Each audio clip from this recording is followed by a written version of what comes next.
Hi, I'm Lara Behr. I'm a garden designer. I've been working for 4 years since I left London College of Garden Design, and I was going to talk today about something that I get asked about quite a bit, which is how I do my visuals for clients. And I'm going to start off by saying I've got no art background.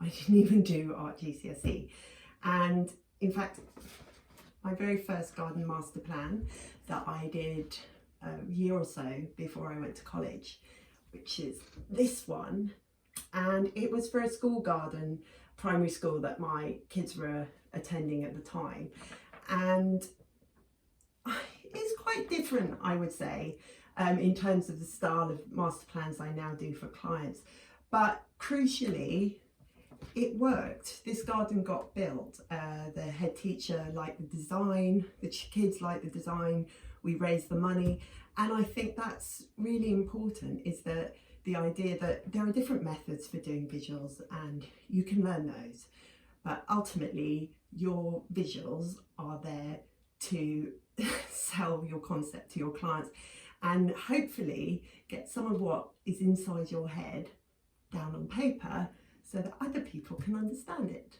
So when I finished college, I realised that I really needed to work on my visuals.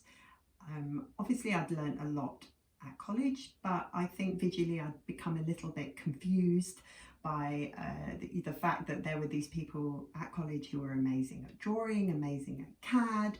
I was learning it all, and I really just took bits from everything and put it together, and the result was a bit confused. So one of the first things that was quite unexpected that helped, but I try and make sure that I do as regularly as possible now, was I went to an exhibition at the Royal Academy.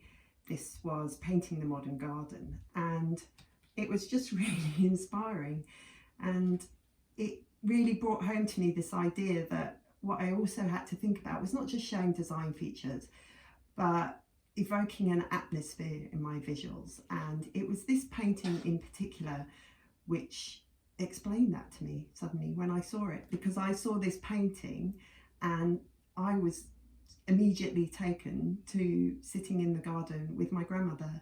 She used to spend a lot of time there, not gardening, sitting with her dog and reading. And it's this idea of showing people how they're going to use their garden and how that garden is going to make them feel. An important thing for me in the process of my visuals is that all my design starts on my drawing board.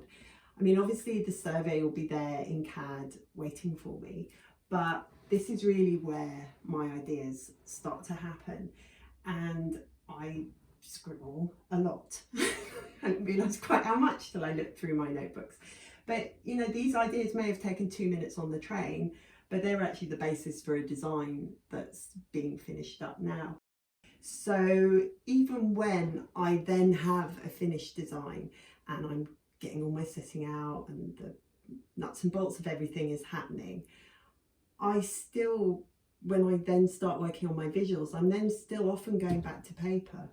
I do quite a lot of my colour rendering on paper with watercolour pencils, watercolours, and I do use as well Photoshop, and it is great, and but it just depends on the project. It depends how long I've got, what I'm trying to create visually for that particular client, as to how much Photoshop I'll use, how much hand drawing I'll use.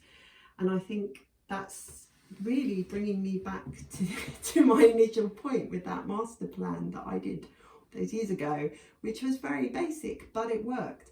And that's what you have to find for yourself, is what visual style works for you and your clients and your business.